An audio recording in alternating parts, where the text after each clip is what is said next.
Alhamdulillah Rabbil Alamin. Wa salli wa sallim ala asyrafil anbiya wal mursalin Sayyidina wa habibina wa syafi'ina wa maulana Muhammadin Al-Fatih lima ughliq wal khatim lima sabaq nasiril haqqi bil haqq wal hadi ila siratikal mustaqim wa ala alihi wa sahbihi haqqa qadrihi wa miqdarihi al-'azim. Amma ba'd. قال الله تعالى في كتابه الكريم أعوذ بالله السميع العليم من الشيطان الرجيم بسم الله الرحمن الرحيم يرفع الله الذين آمنوا منكم والذين أوتوا العلم درجات وقال صلى الله عليه وسلم طلب العلم فريضة على كل مسلم صدق الله العظيم صدق رسوله الكريم ونحن على ذلك من الشاهدين والشاكرين والحمد لله رب العالمين. Para hadirin wal hadirat, para aba wal ummahat rahimani wa rahimakumullah jami'an. Alhamdulillah, pada pagi ini kita kembali dikumpulkan Allah Subhanahu wa taala dan ditakdirkan untuk bisa mendatangi rumah Allah Subhanahu wa taala walaupun dalam keadaan gelap dan hujan. Tapi biidznillah Allah Subhanahu wa taala masih kuatkan hati kita, masih ringankan kaki kita untuk bisa tetap hadir di tempat ini. Wa kama qala Nabi Muhammad sallallahu alaihi wasallam kepada Sayyidah Aisyah radhiyallahu taala anha, ajruki ala qadri nasabik. Wa kama qala fil qawaid al-usul, yani al-ajr ala qadri al-masyaqqah. Kata Sayyidah Nabi Muhammad SAW kepada Sayyidah Aisyah istri beliau, pahala yang kau dapatkan sesuai dengan susah payah yang kau upayakan. Maka tentunya pahala orang yang hadir ngaji dalam keadaan terang benderang tanpa halangan apapun itu akan menjadi sesuatu yang wajar.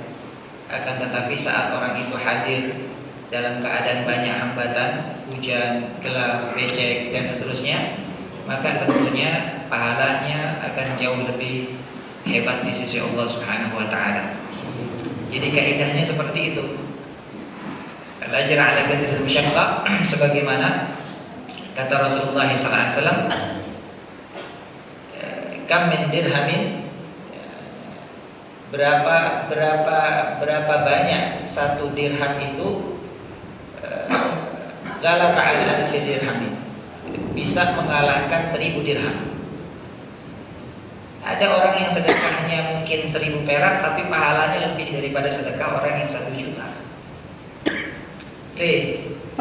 Annahu fi sadaqatihi, karena orang itu saat dia bersedekah dengan 1 dirham atau dengan 1000 perak ini, dia kerahkan memang hampir seluruh penghasilannya ke situ.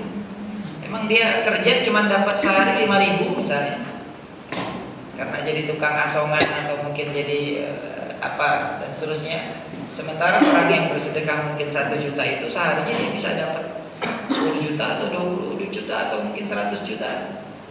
Aduh. Maka kata Nabi SAW, la yahkiranna ahadukum al-amal as-salih.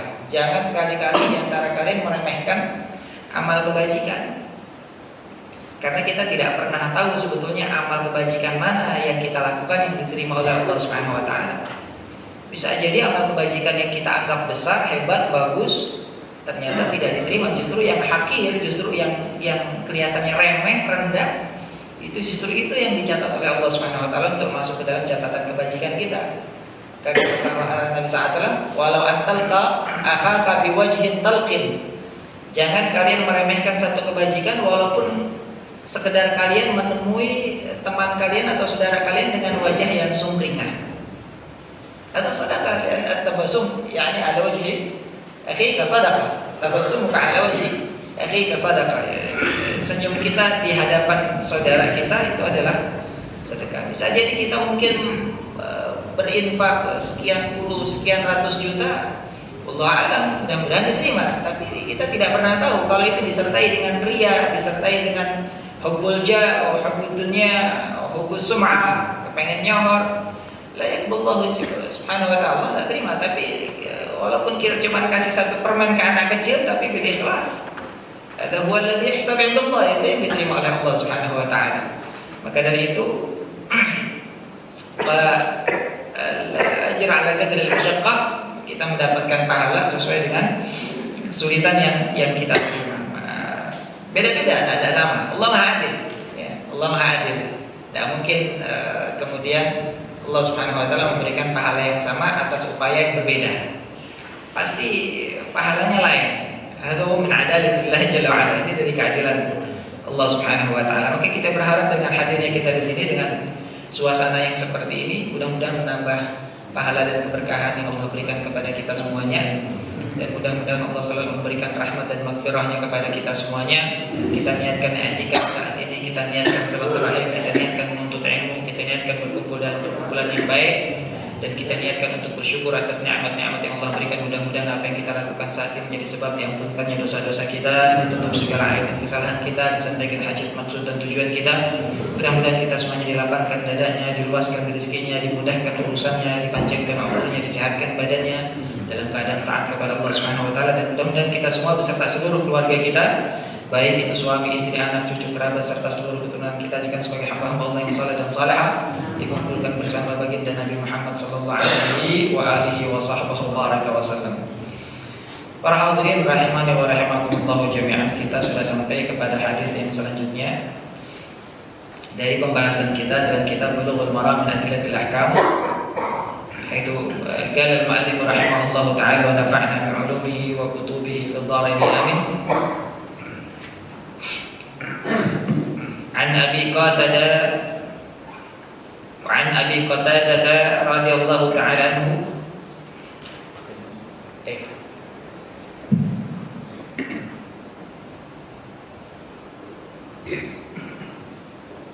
Nah,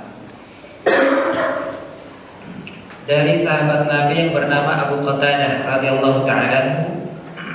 Abu Qatadah ini orang Madinah, aslinya orang Ansar, minal Ansar, dari suku Khazraj. Nama aslinya ada Al-Harith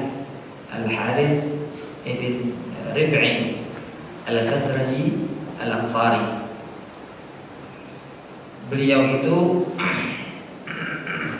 ketika Nabi Muhammad SAW hijrah ke Madinah, usianya sekitar baru 16 tahun. Dan beliau selalu mengikuti peperangan bersama Nabi Muhammad SAW setelah perang Badar. Amma fi Badrin, adapun dalam perang Badar, ikhtilaf ulama beda pendapat apakah beliau ikut atau tidak dalam perang Badar. Perang Badar itu cuma sedikit yang ikut, ya. Cuma sekitar dari sahabat Nabi Muhammad SAW yang ikut sekitar 300-an orang, ada yang bilang 313 orang. Ada perang Badar. Dan beliau ini ikhtilaf apakah beliau ikut atau tidak. Akan tetapi sesudah perang Badar, dari mulai perang Uhud dan seterusnya, beliau selalu ikut peperangan bersama baginda Nabi Muhammad SAW. Beliau juga ikut waktu Bai'atul Ridwan tahta syajarah di daerah Al-Hudaybiyah, atau lebih dikenal dengan kejadian Sulhul Hudaybiyah di tahun ke-6 Hijrah. Saat itu Nabi Muhammad SAW bersama para sahabat waktu itu mau umrah. Nabi bawa sahabatnya banyak, Nabi bawa sahabat waktu itu lebih dari 1.000 orang. Tapi kemudian dicegah oleh orang-orang Quraisy karena mereka khawatir ini invasi, gitu. Muhammad menyerang nih, gitu ya, karena pasukan banyak nih. Padahal Nabi nggak bawa apa-apa, nggak bawa senjata, nggak bawa apa, kecuali hanya sekedar untuk pedang yang membela diri kalau ada tarik, ya, kalau ada perampok atau segala macam. Maka ditahanlah Nabi Muhammad SAW di daerah Hudaybiyah, ya, daerah Hudaybiyah. Sekarang daerah Hudaybiyah ini mungkin jaraknya sekitar 30 km dari Mekah, ya, dari apa namanya, di situ jadi tempat miqat juga kalau tidak salah. Selain daripada Ji'aranah, kemudian juga Hudaybiyah buat orang-orang ahli Mekah yang mau umroh lagi, dia harus keluar dulu untuk capai miqat baru masuk lagi. Di antara tempat miqat itu salah satunya adalah Hudaybiyah. Mudah-mudahan kita semuanya yang belum sampai ke sana disampaikan Allah Subhanahu wa taala untuk ziarah kepada Baitullah Ka'bah dan pihak Rasulullah SAW. Hudaybiyah di sini, di Hudaybiyah ini kemudian dicegah Nabi Muhammad SAW oleh orang-orang kafir Quraisy untuk bisa masuk Mekah, walaupun Nabi sudah memberitahu kepada mereka bahwa beliau ini mau masuk Mekah bukan untuk menyerang atau perang, tapi untuk umrah, tapi tidak dikasih. Maka dibuatlah perjanjian di situ, di Hudaybiyah itu disebut sebagai Sulhul Hudaybiyah. Nabi akhirnya pulang Nabi. Yang sempat masuk ke Mekah itu ya cuma beberapa orang sebagai utusan dari Nabi, di antaranya ada Sayyidina Utsman bin Affan. Beliau sempat masuk ke Mekah untuk bernegosiasi sampai terdengar isu bahwa Sayyidina Utsman di sana disandra atau dibunuh. Sudah siap-siap saja. Jadi kenapa terjadi bai'atul ridwan atau bai'ah tahta syajarah, bai'atus syajarah disebutnya karena bai'atnya di bawah satu pohon di daerah Hudaybiyah. Karena pada waktu itu terdengar berita bahwa Sayyidina Utsman yang diutus Nabi untuk berunding dengan orang-orang Quraisy itu, berita isunya itu beliau disandra atau dibunuh di sana. Sehingga akhirnya Nabi SAW tidak terima ya, kalau memang ternyata terjadi apa-apa sama Sayyidina Utsman, maka ini harus perang ya. Maka beliau kemudian ambil bayat kepada yang hadir di waktu itu, dan banyak di antara mereka dari kaum Ansar, untuk selalu setia kepada baginda Nabi Muhammad SAW apapun yang terjadi gitu ya. Walaupun gak bawa senjata, walaupun kalau kita perang gitu ya. Ada bai'atul ridwan. Maka dari sini kemudian orang-orang yang menegaskan tentang khilafah mewajibkan kita untuk bai'at kepada imam. Ada di tengah-tengah kita beberapa kelompok yang mewajibkan untuk bai'at kepada imam. Ya, siapa yang belum berbai'at kepada imam maka dia tidak dianggap sebagai golongan orang yang beriman. Gitu ya. Ini pernah kita bahas sebelumnya ya. Dasarnya memang banyak para sahabat Nabi berbai'at kepada Rasulullah SAW. Ya, ada bai'at bai'at ridwan dan yang beberapa bai'at yang lainnya sebelum Nabi SAW berhijrah ke Madinah. Maka Abu Qatadah ini nama aslinya adalah Al-Harith bin Rabi'i Al-Khazraji Al-Ansari, dan beliau dikenal sebagai salah satu penunggang kudanya Nabi Muhammad SAW. Disebut sebagai Farisullah. Farisullah artinya Faris itu ya penunggang kuda ya. Penunggang kuda. Ada namanya Asadullah. Ini gelaran-gelaran yang Nabi kasih. Asadullah itu Sayyidina Hamzah bin Abdul Muttalib, pamannya Nabi yang meninggal di perang Uhud dalam keadaan cukup tragis karena tubuhnya terkoyak-koyak. Awal muasalnya karena dilempar lembing. Gak ada yang bisa ngalahin Hamzah. Sayyidina Hamzah bin Abdul Muttalib. Ini waktu beliau masuk Islam di Mekah itu, setelah beliau masuk Islam, yang namanya Abu Jahal, Amr bin Hisham langsung diam. Termasuk juga Abu Lahab pamannya Nabi yang bernama Abdul Uzza aslinya bin Abdul Muttalib, sering ganggu Nabi. Begitu Hamzah masuk Islam udah gak ada yang berani sudah. Premannya masuk Islam. Tambah lagi Sayyidina Umar bin Khattab juga masuk Islam ya. Umar bin Khattab. Kata Nabi SAW, Allahumma a'in hadzal din bi ahadil umarain. Ya Rasulullah, ya Allah, kuatkanlah agama ini dengan salah satu dua Umar. Nabi kepengen salah satu di antara dua Umar ini Allah Subhanahu wa taala kasih hidayah supaya masuk Islam dan kuatkan agama Islam. Yang dimaksud siapa dua Umar? Yang pertama Umar bin Khattab, yang kedua Amr bin Hisham. Amr bin Hisham ini juga dikenal dengan Abu Jahal. Abu Jahal ini sebetulnya merupakan mamangnya Sayyidina Umar bin Khattab. Abu Jahal ini mamangnya, khalnya. Kenapa? Karena ibunya daripada Umar bin Khattab, kalau tidak salah namanya Hantamah binti Hisham, itu adiknya Abu Jahal. Jadi dia mamang. Jadi kalau berantem sama Abu Jahal ya berarti berantem sama mamang, itu ponakan sama mamang berantem. Ya, nggak masalah ponakan sama, biar kata lu mamang gua, lu macam-macam, tebas juga kan gitu kan. Kalau kita kan enak sama mamang kan, enak berdua kan gitu kalau kita modelannya ya. Jadi sebetulnya mereka masih berkerabat di situ. Maka akhirnya Allah Subhanahu wa taala memberikan hidayah kepada Sayyidina Umar bin Khattab. Maka Abu Qatadah disebut ada Asadullah, yakni Sayyidina Hamzah bin Abdul Muttalib. Ada juga yang namanya Saifullah, ya, kasih gelar Saifullah. Khalid bin Walid itu dikasih gelar Saifullah. Dan ajibnya Khalid bin Walid ini ikut perang, ratusan perang beliau itu. Dari mulai zaman jahiliyah memang dia sudah terkenal sebagai panglima yang mumpuni, panglima perang yang mumpuni. Setiap perang menang terus Khalid bin Walid, termasuk juga waktu perang Uhud. Kenapa umat Islam pada waktu itu kalah? Dengan strateginya Khalid bin Walid. Khalid bin Walid itu belum Islam waktu perang Uhud. Ya. Mungkin bapak-bapak lebih ininya lihat ke sejarah lagi ya, kenapa bisa umat Islam pada waktu itu kalah padahal sudah di atas angin. Ya, sudah di atas angin, tiba-tiba berbalik keadaannya menjadi umat Islam yang waktu itu terpojok. Awalnya umat kafir Quraisy sudah pada terpojok, tapi kemudian berbalik keadaan menjadi umat Islam yang terpojok dengan sebab orang-orang kafir Quraisy ini dengan siasat Khalid bin Walid. Dan Khalid bin Walid ini ikut perang ratusan kali, tetapi meninggalnya di atas kasur. Ya, tidak meninggal di medan perang. Laqad syahidtu mi'at zahfin atau zuha'uha, kata beliau, fala baqiya min jismi, kata beliau, saya sudah ikut ratusan perang, ya, maka tidak ada di dalam tubuh saya barang sejengkal pun kecuali di situ pasti ada bekas luka daripada bekas tusukan pedang atau tusukan tombak atau tusukan panah. Pasti ada, badan saya nggak tersisa sejengkal pun kecuali mesti ada bekas luka. Ya. Wahana, dan sekarang saya ala firashi, sekarat di tempat tidur saya. Fala tanamu a'yunul jubana, maka ya Allah jangan bikin saya mati seperti matinya orang-orang pengecut.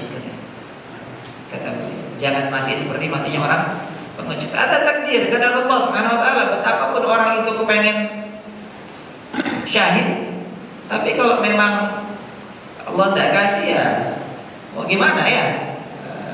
Kayak yang terjadi pada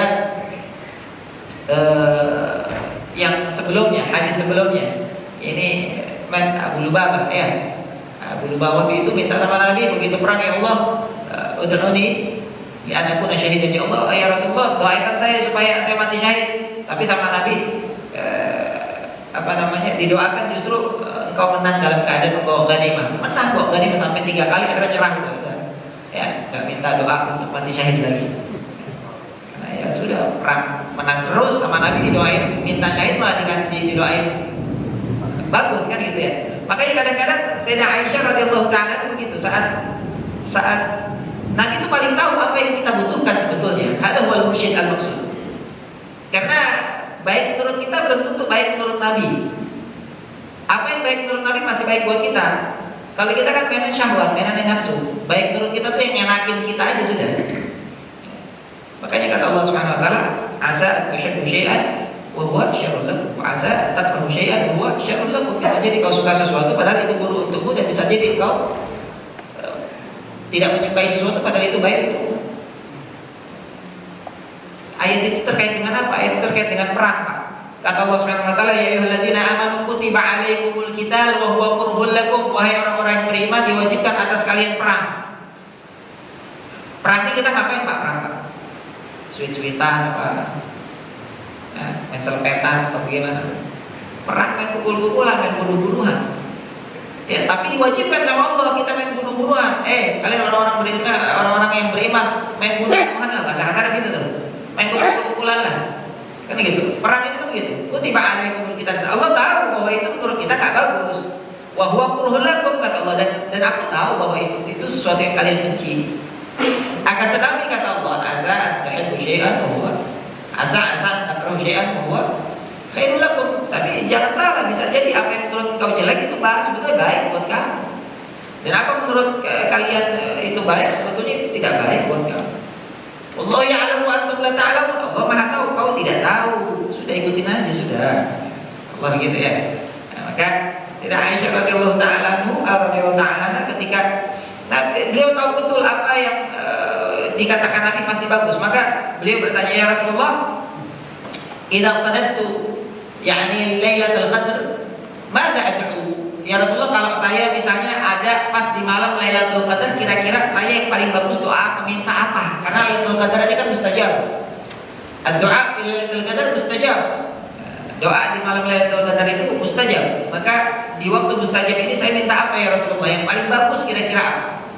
Kalau kita kan mintanya, ya Allah naikkan pangkat saya, jabatan saya, kan begitu. Iya, masukin anak saya kuliah ke tempat perguruan tinggi negeri, misalnya, masukin anak saya sekolah, masuk menjadi PNS, misal, bikin saya begini, hasanah anda. Karena yang baik menurut kita ini adalah baik menurut syahwat.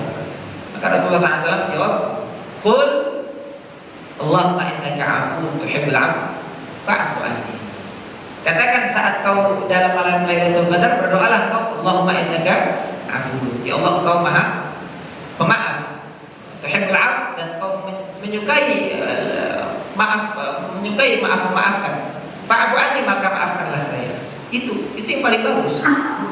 Dibanding semua permintaan, itu yang paling bagus kata Rasulullah SAW. Ada buah irsyadan. Maka kadang-kadang kita ini menurut kita baik, tapi belum tentu menurut orang-orang yang lahul basirah, yang punya pandangan hati yang tajam, baik, belum tentu. Maka selalulah kita untuk minta tuntunan kepada orang-orang yang memiliki basirah, orang-orang yang memiliki mata hati yang tajam. Mata hati yang tajam. Makanya pemimpin-pemimpin kita juga sama. Tidak ada pemimpin kecuali mereka itu pasti punya, kalau bahasa kita sekarang ini adalah guru spiritual. Ya, kalau yang benar mah ya deketin ya ulama. Nanya mau apa-apa, tanya ulama. Kiai kira-kira kalau saya begini bikin kebijakan begini bagaimana? Kiai kira-kira kalau begini gimana? Karena menurut dia baik, belum tentu menurut orang yang punya basirah itu baik. Tapi akhirnya ya karena orang tersalah sekarang yang jadi guru spiritual ya dukun-dukun. Ya, dukun-dukun aja menjadikan guru spiritual. Kita pun harus punya guru spiritual. Kita harus punya, jangan anggap guru spiritual itu wah kita siapa kamu guru. Kita harus punya guru spiritual yang selalu memberikan kepada kita arahan dan tuntunan mana yang baik, mana yang buruk menurut tuntunan syariah. Karena kita ini belum sampai kepada tahap bisa membedakan secara itlak mana yang baik, mana yang buruk. Ilmu kita masih dangkal, hati kita masih kotor. Ya, hati kita masih kotor karena yang baik menurut kita belum tentu baik menurut Allah. Ada Abu Qatadah, maka Fursan. Ada Asadullah Khalid bin Walid, Hamzah, ada Saifullah Khalid bin Walid. Maka Abu Qatadah ini disebut Farisullah, penunggang kudanya Allah. Haidagala Nabi Muhammad SAW, khairu fursadina Abu Qatadah. Sehebat-hebatnya, sejago-jagonya penunggang kuda kami adalah Abu Qatadah. Ada fil hadis. Wa khairu rijalatina Ibnul Aqwa. Salam Ibnul Aqwa. Dan sebagus-bagusnya tentara pejalan kaki kami, sekuat-kuatnya dia adalah Ibnul Aqwa. Ada hadis Nabi Muhammad SAW. Dan Abu Qatadah ini beliau tidak punya anak namanya Qatadah sebetulnya. Gak punya anak namanya Qatadah, cuman kunyahnya dari kecil dipanggilnya dari dulu Abu Qatadah. Dipanggil sama seperti Anas bin Malik punya adik namanya apa? Saya lupa namanya siapa. Tapi walaupun masih kecil sudah punya kunyah, sudah punya panggilan gelaran, dipanggilnya Abu Umair. Waktu itu lagi lewat Nabi SAW sama Anas bin Malik. Ini adiknya Anas bin Malik dari lain ibu, Abu Umair dari ibu. Lagi mainin burung, waktu itu satit burungnya mati. Maka Nabi SAW kemudian berhenti sejenak, kemudian ya talattuf ma'al atfal. Nabi ini senang berbaik-baik sama anak kecil. Senang Nabi ini bertalattuf. Talattuf itu apa namanya? Berbahasa-basi dengan anak kecil. Maka Nabi kemudian berhenti sejenak, kemudian Nabi negur ini anak kecil, adanya Anas bin Malik. Ya Abu Umair, mada fa'alat Ugair? Umar, ya Abu Umair, kenapa burungnya? Kan gitu tuh. Basa-basi, tapi ini kan kita jarang model gitu Pak. Maka basa-basi kepada anak kecil itu hukumnya sunnah sebetulnya. Kalau kita kan bocah ngapain tegur kagak, kita boro-boro ada. Tegur kagak, kita namanya bocah. Ya, namanya bocah. Nabi suka negur, ada anak kecil Nabi suka negur. Dari mana? Karena kita bahasa kita. Ya, nggak sekolah, misalnya kayak begitu, udah makan belum, kayak gitu-gitu loh. Atau kalau tuh bil atfal, ya itu berbahasa basi, kalau istilahnya jabar khatir, ya jabar khatir itu berbahasa basi. Sunnah jabar khatir itu bahasa basi itu sunnah. Nabi suka berbahasa basi, tetapi bahasa basinya nggak bikin basi gitu. Kalau kita bahasa basinya kan kepanjangan pak, ya bahasa basinya kita kepanjangan secukupnya sih, sudah ya. Jadi bahasa basi itu sebetulnya hukumnya sunnah, asal ada takarannya. Dan beliau meriwayatkan sekitar 170 hadis Abu Qatadah. Meninggal di tahun 54 Hijriah di Madinah. Beliau ikut perang sampai waktu terjadi fitnah Sayyidina Ali bin Abi Thalib. Beliau juga ikut perang Jamal sama perang Siffin. Beliau ikut bersama barisan Sayyidina Ali bin Abi Thalib. Meninggal di tahun 54 Hijriah di masa pemerintahnya Sayyidina Muawiyah bin Abu Sufyan. Ada Abu Qatadah. Sedikit kita bahas tentang perawi daripada hadis ini.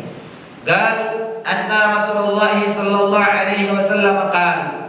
Beliau meriwayatkan bahwasanya Rasulullah sallallahu alaihi wasallam pernah bersabda fil harrati, dalam masalah hirrah, kucing. Hirrah ini sebetulnya kucing perempuan, Pak. Emang kebanyakan kan kucing yang tinggal di rumah kucing perempuan. Kalau kucing garong kan kemana baik layang. Kan itu benar Pak ya. Yang tinggal di rumah biasanya emang nyarak di rumah itu biasanya kucing perempuan. Makanya iya. Apalagi kalau sampai ada kucing garong di rumah kita usir aja, soalnya kencing sembarangan dia, nggak boleh ngebauin apa, bawain dikit cerah mana cerah kan gitu aja. Maka kebanyakan ya. Gal fil harrah, bahwasanya Rasulullah SAW bersabda terkait dengan masalah kucing. Qala innaha laysat binajasin, sesungguhnya kucing itu, di sini sebab kucing perempuan ya, kita singkat kucing aja sudah, karena perempuan lagi sama lah kurang lebih. Innaha laysat binajasin, kucing itu tidak najis, kata Nabi SAW berdasarkan hadis dari Abu Qatadah. Kata Nabi, kucing itu tidak najis. Innama hiya minat tawafina alaikum, karena sesungguhnya kucing itu adalah merupakan termasuk yang ada di sekitar kalian tawaf. Maka disebut tawaf dari kata tawafayatufu. Tawafayatufu itu mengitari. Maka di Ka'bah itu kita tawaf artinya mengitari. Di situ-situ aja itu namanya tawaf tuh. Ya, kalau ibu-ibu kan sering juga tawaf Pak, nggak harus ke Ka'bah kalau ibu-ibu tawafnya. Ke Met Mall kan itu tawaf. Giant. Tapi ibu-ibu sini mah enggak. Ya Allah, ibu-ibu sini mah. Ibu yang di sono Pak, demen banget tawaf. Kemana? Tawaf kan. Kemana? Sono Giant. Kalau ya kan kalau belanja dia nggak sekali putaran nggak cukup tuh ya. Nggak cukup sekali putaran, udah 3 kali putaran lah paling enggak. Baru udah beli kan gitu. Hasil. Jadi tawaf itu mengitari. Inna mahiyya minat tawafin, sesungguhnya kucing itu termasuk daripada yang suka mengitari kalian, yang ada di sekitar kalian. Minat tawafin alaikum. Ada kalau Rasulullah SAW akhrajahul arba'ah. Hadis ini dikeluarkan oleh Al-Imam Al-Arba'ah. Ini Al-Imam Abu Dawud, Nasai, Ibnu Majah dan sampai akhir. Wa sahahahu At-Tirmidzi, hadis ini sahih menurut riwayat Imam At-Tirmidzi wa Ibnu Khuzaimah dan Imam Ibnu Khuzaimah. Wa qala akhrajahu Malik, ini juga sebetulnya ada dalam kitab Muwatta Malik. Syafi'i ada juga dalam Musnad Syafi'i. Imam Syafi'i itu juga punya kitab hadis Pak, namanya Musnad Asy-Syafi'i. Tapi disebutkan Imam Syafi'i, tapi muridnya. Ya. Abdul Razak dan Musannaf Abdul Razak ada hadis. Maka hadis ini punya riwayat lengkap. Riwayat lengkapnya gimana? Riwayat lengkapnya wal hadits akhrajahu Malik wa Syafi'i wa Ahmad wa Ibnu Hibban wal Hakim wa Daruqutni wal Baihaqi. Jadi hadis ini banyak diriwayatkan oleh para hadis. An Humaidah binti Abi Ubaidah an khalatiha Kabsyah binti Ka'ab bin Malik Kabsyah binti Ka'ab bin Malik. Wa kanat tahta ibn Abi Qatadah. Jadi Abi Qatadah punya mantu namanya Kabsyah. Sekarang kita kenal nasi Kabsyah, Pak ya. Nasi Kabsyah, jadi ternyata Kabsyah itu nama orang, Pak. Kabsyah. Ada sahabat Nabi bernama Ka'ab bin Malik. Ka'ab bin Malik sahabat masyhur. Punya anak perempuan namanya Kabsyah, nikah sama anaknya Abu Qatadah. Jadi mantu perempuan. Ya, mantu perempuan. Kalau mantu perempuan hukumnya mahram. Ya. Mantu perempuan hukumnya mahram. Jadi kalau sudah mahram berarti ya dia lepas kerudung apa segala macam di depan mertuanya tidak apa-apa. Ya. Lepas kerudung di depan mertuanya tidak apa-apa. Karena mahram, mantu kalau mantu. Nah, kalau bukan mantu ya tidak boleh. Ipar misalnya, iparnya mantu kita, ya adiknya mantu kita ya tidak boleh dia lepas kerudung kalau main ke rumah kita, atau kita main ke rumahnya tidak boleh lepas kerudung. Ya. Tetap harus pakai kerudung, harus pakai hijab. Karena tahta ibni Abi Qatadah annaha akhbarataha anna Abu Qatadah dakala 'alaiha fasakabat lahu wudu', bahwa satu ketika Abu Qatadah masuk ke dalam berkunjung ke rumah anaknya Abu Qatadah. Di situ ada istrinya, ya Kabsyah ini. Fasakabat lahu wudu', maka kemudian Abu Qatadah ini mau wudu, disediakanlah air untuk wudu fi ina'in. Zaman dulu nggak ada keran, Pak. Jadi kalau mau wudu ya dikasih baskom gitu ya. Faja'at hirratun, pas dikasih air wudu, tiba-tiba Abu Qatadah mau wudu, ada anak kucing datang. Tashrabu minhu, ya ini kucing kepengen minum, ngedus-ngedus gitu, ngedus-ngedus air. Fa'asqa lahal ina, maka kemudian Abu Qatadah bukannya justru ngambil itu air biar gak diminum, justru malah nyorongin itu air ke kucing supaya itu kucing minum. Hatta syaribat, sampai itu kucing minum. Qalat Kabsyah, fara'ani anzur ilaihi, maka kemudian ini Kabsyah ngeliatin aneh. Kenapa? Itu kan air buat wudu, ngapa dikasih kucing? Bahasa kata gitu. Itu air buat wudu, ngapa dikasih kucing? Apa enggak najis? Bentar, kan gitu. Mana airnya cuma sedikit, kalau air banyak kalau usah diomongin, kan gitu. Airnya cuma sedikit. Maka kemudian Abu Qatadah melihat saya, memandang kepada apa yang dia lakukan. Faqala, maka Abu Qatadah bilang, ata'jabina ya binata akhi? Kenapa? Kamu kaget? Kamu heran? Ini saya kasih minum kucing, kata Abu Qatadah. Qalat na'am, kata Kabsyah. Iya, kenapa? Kan itu air buat wudu, ntar nggak jadi najis. Faqala, maka beliau kemudian berkata, Abu Qatadah seperti hadis yang tadi, bahwasanya Rasulullah SAW mengatakan bahwa kucing itu tidak najis. Maka berdasarkan hadis ini, Imam Syafi'i mengatakan bahwa seluruh binatang itu hukumnya adalah suci, kecuali illa al-kalbul khinzir, kecuali anjing dan babi. Maka selain anjing dan babi, semua binatang itu hukumnya suci. Ainu, jasadnya, ya, jasad binatang itu suci, masuk kucing. Yuqas alaihi, dikiaskan ke situ.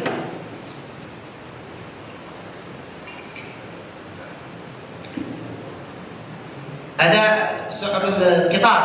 Dan Nabi juga pernah membahas satu hadis terkait dengan masalah kucing. Ini masyhur, terkenal. Ada dalam hadis Syekhah Bukhari Muslim, dikatakan, kata Rasulullah SAW, dakhalat imra'atun min Bani Israil an-nar fi hirratin.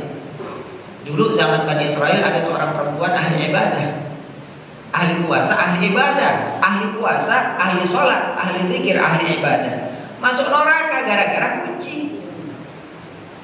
Ahli ibadah bisa masuk neraka gara-gara kucing. Kenapa bisa masuk neraka gara-gara kucing?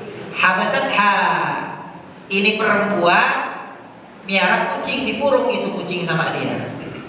La hiya at'amatha wala saqatha, enggak dikasih makan, enggak dikasih minum.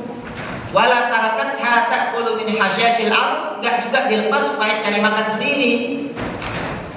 Maka matilah di kucing, mati kelaparan, dikurung, maka ini perempuan masuk neraka walaupun ibadahnya banyak dengan sebab zalim sama kucing. Kalau saja sama kucing itu kita zalim bisa bikin masuk neraka, apalagi zalim sama orang. Bagaimana zalim dengan orang? Maka su'ilan Nabi Muhammad SAW, yauman Nabi SAW pernah ditanya oleh sahabatnya, ya Rasulullah, ara'aita bimra'atin, ya Rasulullah, bagaimana menurut engkau terhadap satu orang perempuan? Kenapa sih perempuan terus ini yang dibahas? Gak tahu, memang begitu hadisnya, saya gak paham kenapa perempuan terus yang ditanya sama Nabi kan gitu. Ara'aita bimra'atin, bagaimana? Tapi dikiaskan juga untuk laki-laki. Bagaimana menurut engkau ya Rasulullah terhadap seorang perempuan tukfirus salat atau siyama, dia itu banyak sholat, banyak puasa, bukan cuma sholat yang wajib doang, bukan puasa yang wajib doang, yang sunnah dia kerjain, tahajud dia kerjain, duha dia kerjain, hajat dia kerjain, awabin dia kerjain, pokoknya rajin banget di sholatnya dah. Wasyama, itu juga dia memperbanyak puasa, bukan yang wajib doang, bukan cuma puasa Ramadan, Senin Kamis juga dia puasa, kadang-kadang puasa Arafah dia kerjain. Lakinnaha tusi'u ila jariha, tapi dia jahat sama tetangga. Rajin ibadah, rajin ngaji sama tetangga, julid banget. Mulutnya lemes. Kira-kira begitu, kira-kira. Ada yang model begitu Pak? Lah kagak tahu, ada yang ditanya. Kalau nanya berarti ada yang model begitu. Tapi di sini mah ibu-ibu di sini nggak ada Pak. Agak di sini mah. Sono kampung sono begitu Pak. Ngaji mau ngaji, lemes mah iya masih. Ngaji mau ngaji masih ngomongin orang baik. Ada begitu tuh. Ya kadang-kadang mak kalau pengajian sampai kemana lagi nyampe Pak kalau mak Maulid di mana hadir dia mah. Apalagi di kampung saya Pak kalau maulid di kampung saya sebelum hadir maulid begitu mama datang nih maulid makan dulu. Jadi kayak prasmanan gitu kalau di kampung saya di Tambun. Kalau maulid di sana, maulid pengajian ibu-ibu, hadir ibu-ibu makan dulu dah. Makan yang ceramah makan. Ya emang begitu tradisinya di sana. Makanya maulid di mana kayak hadir prasmanan. Ibu-ibu gitu ya. Masya Allah. Nah, ditanya nih Nabi, gimana nih ceritanya nih perempuan? Masya Allah nih perempuan, sholatnya rajin, puasanya rajin, ngajinya rajin, tapi sama tetangganya julid banget, jahat banget. Bagaimana nih kira-kira Nabi? Singkat padat Nabi jawab, iya benar, neraka tuh perempuan. Nabi jawabnya singkat, neraka tuh perempuan. Biar kata sholatnya banyak, puasanya banyak, jahat orang mah. Kata Nabi begitu tuh. Kadang-kadang kita cuma memperhatikan ibadah ritual, tetapi kurang memperhatikan ibadah sosial. Itu yang masalah. Padahal Allah menyatakan bahwa ibadah ritual itu akan memiliki efek dampak kepada ibadah sosial. Kalau ibadah itu betul. Allah menyatakan inna salata tanha 'anil fahsya. Sesungguhnya sholat itu mencegah seseorang daripada perbuatan keji dan munkar. Kalau sholatnya benar. Tapi ada aja orang sholat mah sholat, ke masjid, nyolong mah jalan. Kan gitu. Sholat mah sholat, ke masjid, ngibul mah terus. Sholat mah sholat, ke masjid sama tetangga masih jalan. Berarti sholatnya ini nggak benar ini. Karena kalau sholatnya benar pasti mencegah dia dari perbuatan keji dan munkar. Demikian juga puasa, ya. Orang yang puasa kutiba alaikumusiyam kama kutiba alal ladzina min qablikum la'allakum tattaqun. Puasa itu orang yang puasa, efek dari orang puasa itu adalah dia akan semakin takut kepada Allah. Kalau ada orang puasa udah berapa kali kita puasa Pak? 10 kali, 20 kali, 30 kali kita puasa, apa terus bertambah nggak ketakutan kita kepada Allah? Kalau tidak bertambah berarti ada masalah dengan puasa kita sebetulnya. Ya, karena tujuan puasa adalah untuk menjadikan kita orang yang bertakwa. Harus ibadah ritual harus berefek kepada ibadah sosial. Ketika ibadah ritual kita tidak berefek kepada ibadah sosial, maka idallah tayyib la yaqbalu illa thayyibah, maka itu perkara yang sia-sia menurut Allah begitu. Sah sesuai dengan syarat dan rukunnya, salatnya sah, puasanya sah, tetapi tidak diterima oleh Allah Subhanahu wa taala. Ini jadi masalah. Maka kata Nabi Muhammad SAW begitu. Wa araita bi imra'atin. Yani ma tusalli illa al-furud, al-fara'id. Wala tasum illa al-wajibat. Bagaimana juga menurut kau ya Rasulullah kalau ada perempuan yang sholatnya yang wajib-wajib aja? Dia mah yang 5 waktu doang sholat, yang lain-lain mah kagak, tahajud kagak, duha kagak, apa kagak. Dan puasanya cuma yang wajib-wajib doang, Senin Kamis kagak, apa kagak, yang wajib doang. Walakinnaha tuhsinu ila jariha, tapi ini orang baik bener sama tetangganya, suka ngasih. Tetangganya jahat, dia mah sabar, dia omongin tetangga, dia mah diem, kagak ngebalas. Ini kira-kira bagaimana? Sholatnya pas-pasan, puasanya pas-pasan, singkat, padat. Nabi bilang, hiya fil jannah, untuk perempuan di surga. Untuk perempuan di surga. Maka ini jadi satu catatan buat kita. Bisa jadi kadang-kadang perkara-perkara yang remeh itu justru itu yang menunjukkan tingkat kualitas keimanan kita. Kadang-kadang kita merasa sombong sehingga meremehkan perkara-perkara yang kelihatannya remeh. Kan kita dengar cerita dalam hadis Bukhari, ada seorang bagi min bagaya Bani Israel, ada seorang perempuan, ada yang menerjemahkan bagi ini penzina, ada yang menerjemahkan pelacur, ada yang menerjemahkan pendosa. Seorang perempuan pendosa dari Bani Israel, ya, lewat tiba-tiba dia melihat anjing yutifu ala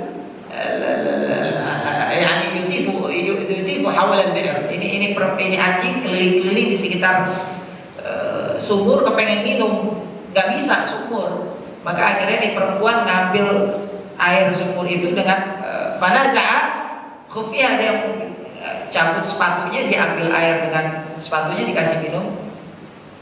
Itu anjing, faghfarallahu laha, maka dengan sebab dia kasih minum anjing, diampuni dosa-dosanya. Anjing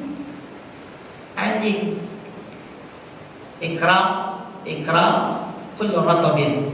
Kita juga dengar pernah tentang kisahnya Ashabul Kahfi. Ya, Ashabul Kahfi ada anjing kan? Wa rabi'uhum kalbuhum, seterusnya ada anjingnya namanya Kitmir. Ada namanya tuh. Kalau menurut tafsir sih ada namanya Kitmir. Itu anjing masuk surga, satu-satunya anjing yang masuk surga anjing Ashabul Kahfi. Sesuatu itu yang kotor, ketika dia itu kemudian menyatu dengan sesuatu yang baik, berusaha. Ya, ini bukan perkara najasa, ini bukan bab najasa nih. Kalau bab najasa kotor, biar kata kecil nyatu sama yang suci, rusak suci. Tapi ini bab apa namanya ini? Babul akhlak, ya, babul muamalah. Banyaklah berkumpul dengan orang-orang baik, karena orang-orang baik itu akan membuat kita menjadi baik, walaupun kita ini bukan orang baik. Maka kata Imam Syafi'i, uhibbus salihina wa lastu minhum wa la la'alli an anala bihim syafa'ah wa aqra'uhum man tijaratuhul ma'asi wa law kunna sawa'an fil bid'ah. Saya ini bukan orang baik, kata Imam Syafi'i. Pak, Imam Syafi'i ngakunya bukan orang baik. Saya ini bukan orang baik, kata Imam Syafi'i. Imam Syafi'i imam ahli ilmu, ahli wara, ahli ibadah. Kurang apa seluruh umat Islam sak dunia gak ada satupun yang meragukan tentang tingkat keimanan dan kesalehannya Imam Syafi'i, tapi beliau sendiri mengakui dirinya tidak baik. Saya bukan orang baik. Uhibbus salihina wa lastu minhum. Saya bukan orang baik, tapi saya senang kalau bergaul sama orang-orang baik, kata Imam Syafi'i.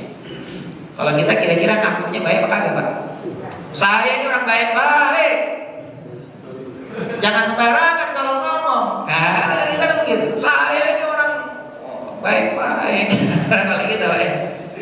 Katakan Nabi Yusuf aja mengatakan, wa ma ubarri'u nafsi inna nafsa la'ammaratun bisu. Saya tidak mencoba untuk membersihkan diri saya, menyucikan diri saya, menganggap diri saya baik, karena diri saya selalu memerintahkan kepada nafsu saya ini selalu memerintahkan kepada keburukan.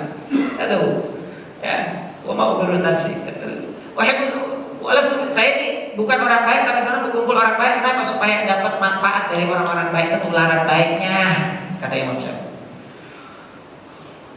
Wa akrahu man tijaratuhul ma'asi walaupun sawa'an bil fidda'a fil bid'ah. Saya enggak suka bergaul sama orang-orang yang buruk, walaupun sebenarnya saya juga sama mereka. Saya ini buruk, saya bukan orang baik, saya buruk, tapi saya enggak senang bergaul sama orang buruk, takut keburukan mereka nular sama saya jadi semakin buruk, kata Imam Syafi'i. Maka al-mukhalafah wal muamalah wal mujalasah ma'as salihin, duduk bersama orang-orang saleh, duduk bersama orang-orang baik, itu adalah perkara di antara perkara-perkara yang mengobati penyakit-penyakit hati. Ya, mujalasah, kata Opik begitu, kata Opik, Pak Tombuati. Gitu ya. Tombuati itu dari salah satunya duduk bersama orang-orang baik. Adahun. Ada hirratin, termasuk kucing juga termasuk itu, jadi tidak najis. Ada beberapa masalah di dalam masalah kucing. Kita kembali sekarang ke hukumnya. Hukumnya adalah kucing itu sering di rumah kita. Cuman banyak bulu kucing di rumah kita, teman-teman. Nah, ini bulu kucing. Fama hukmu? Bagaimana dengan hukum bulu kucing? Dia najis apa enggak? Bulu kucing nih yang copot dari badannya. Kalau yang nempel di badannya enggak ada masalah karena dia suci. Ya. Baik bulunya, buntutnya, apanya segala macam, seluruh air liurnya suci. Sampai ada yang kelewatan, orang kemudian mengambil hukum bahwasanya sak kotor-kotorannya suci, katanya. Suci dari mana ceritanya? Ya. Katanya begitu. Nah, ini kelewatan itu. Namanya istimbat, hukumnya kelewatan. Istimbat hukum itu apa? Mengambil hukum. Pak, kita nih di dalam berfikih ini, di dalam mengamalkan ibadah-ibadah kita nih, kata ulama ada 4 macam kelompok di dalam mengamalkan ilmunya dalam berfikih. Yang pertama adalah kelompok muqallid, yang kedua kelompok muqtadi, ya, yang ketiga kelompok al-mutabassir, yang keempat kelompok al-mujtahid. Kita lihat di kelompok mana nih? Ya. Al-muqallid adalah orang yang mengikuti seseorang karena memang dia tidak punya ilmu. Untuk berhukum sendiri dia tidak bisa. Maka akhirnya dia ngikutin orang. Tapi ngikutin orangnya itu dia nggak peduli itu orang mau bener kek, mau kagak kek, mau soleh kek, mau kagak kek, mau sholat kek, mau kagak, puasa, mau kagak, diikutin aja. Ke kiri-kiri, kanan-kanan, nyerong-nyerong, lempeng-lempeng. Maka muqallid itu adalah ta'atul umya. Taklid buta dalam pengertian dia kagak peduli itu orang baik atau buruk, diikutin aja. Ada buat taklid, ada wal mamnu' wal madhmum, ini tercela. Yang kedua adalah al-muqtadi. Al-muqtadi ini orang ngikutin seseorang tetapi ngelihat dulu orang yang mau diikutin ini kira-kira agamanya bagaimana, ilmunya bagaimana. Kalau agamanya bagus, ilmunya bagus, dia ngikut. Walaupun dia tidak tahu asal hukumnya dari mana, karena memang dia tidak punya kemampuan untuk mempelajari ilmu. Pak, susah Pak kalau misalnya kita tukang sayur, tukang kerupuk yang sibuk dengan nafkah anak istrinya, kemudian kita suruh dia untuk membahas dalil. Jangan kata suruh ngaji dalil, suruh ngaji ikut tentang rukun sholat aja kan alhamdulillah, udah mau ikut ya alhamdulillah. Kemudian kita paksa, lu harus tahu dalilnya. Kalau nggak tahu dalilnya, nggak boleh.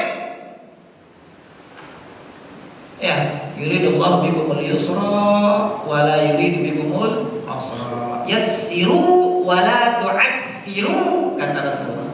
Kasih mudah, jangan kasih susah. Orang itu ya tafawut. Orang itu macam-macam tingkatannya, nggak semuanya pinter kayak ente, nggak semuanya orang punya waktu banyak kayak ente, nggak semua orang itu punya pemahaman kayak ente. Kalau model kayak ente boleh, silahkan, tapi tidak semuanya kayak ente. Jangan paksa orang lain kemudian seperti ente, kan gitu kan kita ngomong. Orang itu sibuk dengan nafkah apa segala macam, jangan dipaksa untuk mengetahui dalil. Ini termasuk orang awam, maka dia cukup menjadi al-iqtida. Dia itu cukup ngikutin orang, tapi ngikutin orangnya harus lihat-lihat dulu bagaimana agamanya, bagaimana ilmunya. Kalau asal ngikut orang nggak pakai ngelihat agama, nggak melihat ilmu, namanya itu taklid. Tapi kalau melihat orang berdasarkan agama ilmu, namanya itu muqtadi, hadal iqtida. Menurut ulama begitu. Boleh ngikutin ustaz, ngikutin kiai. Kita kalau nanya dalilnya, boro-boro dalil Pak. Syarat rukun sholat berapa? Apa nggak kita rukun sholat Pak? Rukun sholatnya kita kagak hafal. Mau nanya Pak, saya pakai dalil, dalilnya mana? Dalilnya mana? Kan repot Pak ceritanya. Ya, repot. Nah, yang ketiga baru boleh begitu, namanya al-mutabassir, yaitu orang yang tidak hanya mengikuti tapi juga dia mengetahui dalil. Kenapa kita sholat perlu pakai niat? Kenapa harus takbiratul ihram? Kenapa harus baca Fatihah? Kenapa harus ruku? Kenapa harus i'tidal? Kenapa harus sujud? Kenapa harus wudu? Kenapa harus basuh muka? Kenapa harus basuh tangan? Kenapa kalau kepala cuma ngusap aja? Ada baru mutabassir. Dia mengikuti sesuatu dengan mengetahui dalil. Ini orang-orang tertentu saja, dan ini adalah orang-orang talibul ilm. Ini orang-orang khusus, orang-orang memang pelajar. belajar. Tapi kalau bukan belajar susah, Pak. Yang terakhir adalah mujtahid. Man ijtahada yani bi ulumihi wa ra'yihi. Orang yang bisa mengambil dan menarik hukum. Nah, ini namanya mujtahid. Tidak sembarangan orang boleh mengambil hukum. Kalau sembarangan orang mengambil hukum, akhirnya dhalun mudil, sesat menyesatkan, karena dia tidak punya kafaah, dia tidak punya kemampuan, dipaksakan untuk menentukan hukum, padahal sama sekali tidak punya kemampuan. Wah, mujtahid itu juga kan ada tingkatannya, ada mujtahid mustaqil, ada mujtahid ghair mustaqil namanya. Mujtahid mustaqil yakni mujtahid mutlak. Mujtahid ghair mustaqil dibagi lagi menjadi 4. Ada mujtahid tarjih, ada mujtahid fatwa, ada dan seterusnya. Kita ini sama sekali tidak berada di tingkatan itu. Kita ini berada minimal di tingkat muqtadi.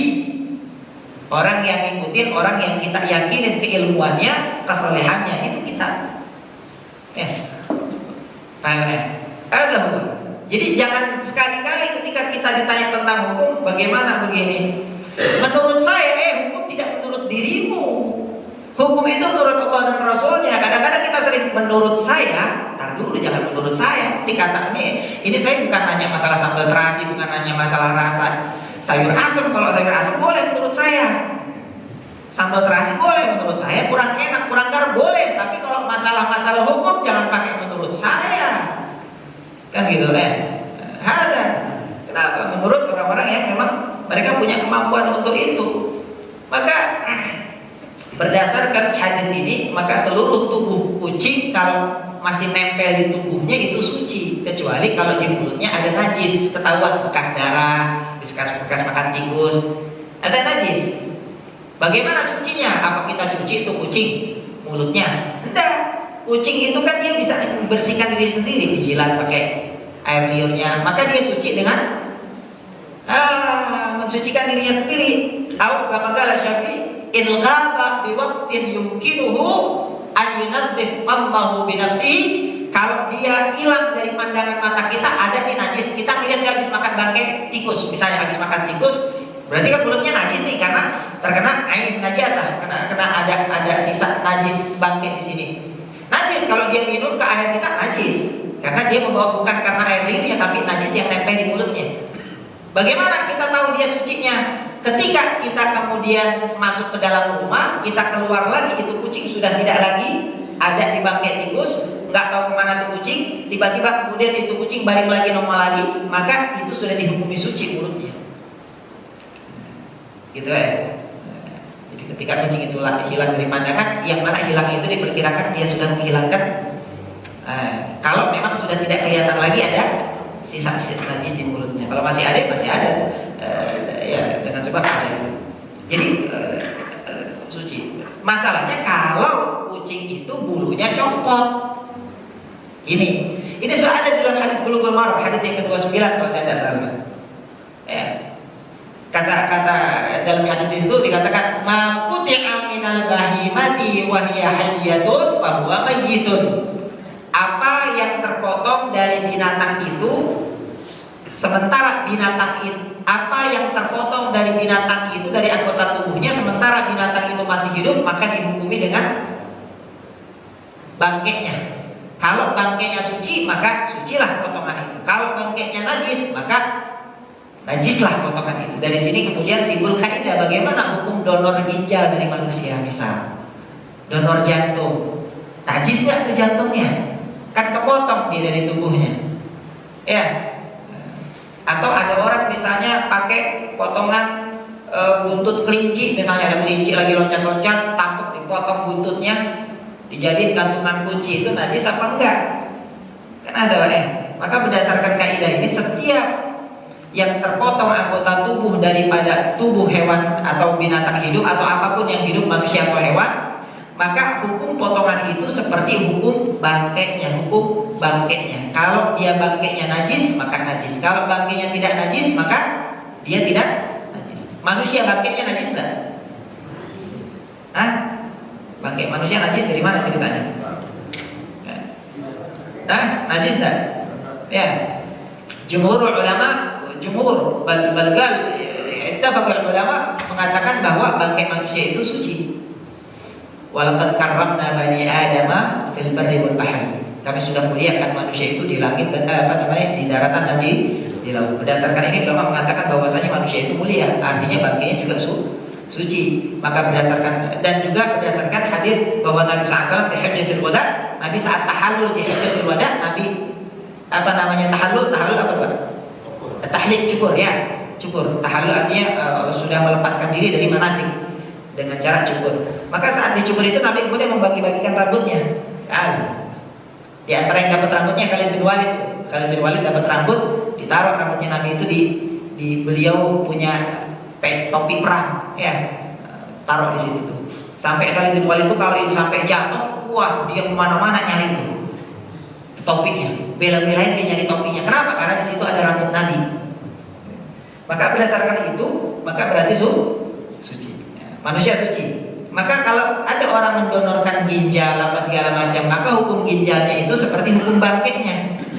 Kalau bangkainya suci berarti dia suci, ya, suci. Tapi kalau misalnya bangkainya itu najis, kambing misalnya ya, apa kelinci atau apapun juga, kalau bangkainya najis, ketika dia mati menjadi bangkai kemudian najis, maka hukumnya apa yang terpotong daripadanya menjadi najis. Nah ini sekarang bulu nih, kucing kalau mati kira-kira najis nggak?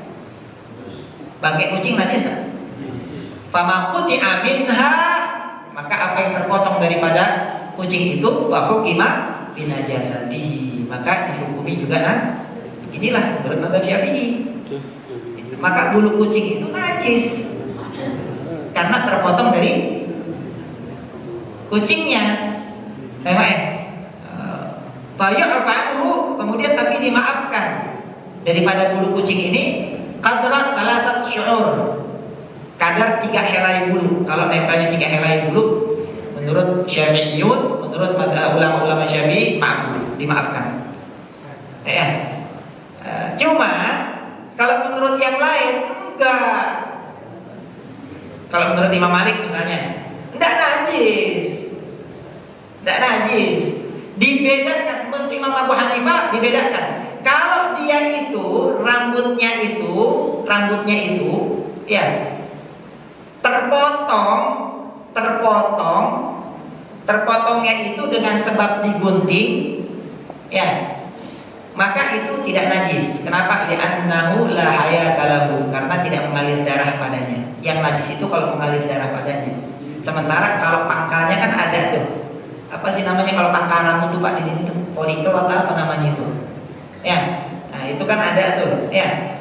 Maka rambut itu dihukumi dengan seperti tumbuhan, la hayata lahu, tidak ada nyawanya, bukan bagian anggota tubuh. Maka kalau copot dia nggak najis kalau dia itu digunting. Tapi kalau kecabut terbawa itu akar rambutnya maka najis. Ada perbedaan begitu. Tapi ulama-ulama asirin, ulama-ulama sekarang seperti Lajnah Daimah di Saudi Arabia mengatakan hukum bulu kucing itu tidak najis menurut mereka. Kalau ulama beda pendapat, kenapa kok bisa beda pendapat? Terus bagaimana dengan bulu domba? Ya, bulu domba, bulu ayam yang dipakai buat kok tuh Pak? Kemoceng, Domba wal. Bulu apa? Bulu domba. Bulu domba wal, ya kan? Kan bulu juga, sama. Ya, kemoceng, bulu ayam tuh. Gimana tuh ceritanya? Ya, boleh apa enggak? Maka diperbolehkan kalau bulu-bulu itu dari hewan-hewan yang boleh dimakan dagingnya. Imam Syafi'i yustatna fihi. Yustatna di sini dikecualikan kalau hewan itu adalah hewan yang boleh dimakan dagingnya. Karena dalam Quran disebutkan wa ubaruha warishuha wa ubaruha. Dihalalkan bagi kamu al-bahimatul an'am, ya, hewan-hewan ternak dan juga bulu-bulunya. Bulu-bulunya halal. Dari situ maka yustatna minhu, maka dikecualikan daripadanya hewan-hewan yang boleh dimakan dagingnya, maka tidak najis dia. Tuh, bulu ayam nggak najis, ayam kan boleh dipotong, boleh dimakan. Pak udah mau 6:30 kelewat. Gelap Pak, saya nggak lihat Pak, kenapa? Udah masih jam 5:30 aja Pak. Itu masalah bulu. Intinya kalau menurut mazhab Syafi'i, bulu dari hewan yang tidak bisa dikonsumsi dagingnya itu hukumnya najis. Tapi kalau bulu yang dia itu dari hewan yang bisa dikonsumsi dagingnya, maka itu tidak najis. Di antaranya wol dan seterusnya itu, ya itu tidak najis karena itu dagingnya bisa dikonsumsi. Selanjutnya nanti akan ada hukum dari jual beli kucing. Bagaimana hukumnya jual beli kucing? Boleh nggak piara kucing dan seterusnya. Cuman karena waktunya tidak mencukupi, kita cukupkan kan ya sampai sini. Air kencing unta. Ini ada bab najasa. Nanti ada ketemu di sini hadisnya. Ya. Saya tadi ngobrol sama Haji masalah itu ya. Katanya di sana di Saudi katanya ada yang jual air kencing unta gitu ya. Maka kullu rawthah wal baul minal bahimati fahuwa najasun. Dalam mazhab Syafi'i, setiap kotoran dan air kencing daripada binatang itu hukumnya najis. Menurut mazhab Syafi'i. Bagaimana dalam hadis dikatakan bahwasanya ja'a qaumun min Uryaniyah. Ini kaum dari suku Uryaniyah di Yaman ila Nabi SAW ila Madinah, datang ke Madinah. Serombongan nih orang Yaman kepengen masuk Islam. Datang serombongan ketemu Nabi di Madinah. Pas sampai Madinah mereka nggak kuat sama hawanya Madinah. Ada orang Indonesia begitu sampai sana mimisan, bibirnya pecah-pecah gitu ya. Sampai sono langsung sakit, nggak bisa ngikut manasik apa segala macam karena memang dia sensitif dengan hawa di sana misalnya ya. Maka salah satunya di antara yang termasuk daripada sensitif dengan hawa Madinah itu adalah ini suku Uryaniyah dari Yaman. Begitu sampai Madinah pada sakit Pak. Mereka tidur di masjid. Ya, mereka tidur di masjid ya. Memang di situ Nabi Muhammad SAW nggak punya istana, nggak punya apa, jadi tempat Nabi nerima tamu di masjid, penginapan tamu juga ya di masjid. Maka dari situ ulama kemudian mengatakan boleh hukumnya tidur di masjid. Panjang lagi nih ceritanya nih hukumnya ke situ. Yang jelas ini kaum dari Yaman itu datang kepada Nabi Muhammad SAW di Madinah, kemudian mereka tertimpa sakit, ya karena memang tidak sesuai dengan hawanya di sana di Madinah. Maka kemudian sama Nabi SAW disuruhlah mereka untuk minum air kencing onta. Amarahum Rasulullah SAW an yashrabu baula an-naqah. Nabi SAW memerintahkan mereka untuk minum air kencing onta. Fasyafau, sembuh, dikasih minum air onta. Wa amarahum birruju. Kemudian Nabi merintahkan mereka setelah sembuh untuk buru-buru pulang. Itu kelamaan sini ntar sakit lagi dong. Sakit lagi ntar suruh minum air onta lagi. Kan gitu. Bahasanya begitu. Mendingan pulang dah. Kalau kagak minum air onta pulang.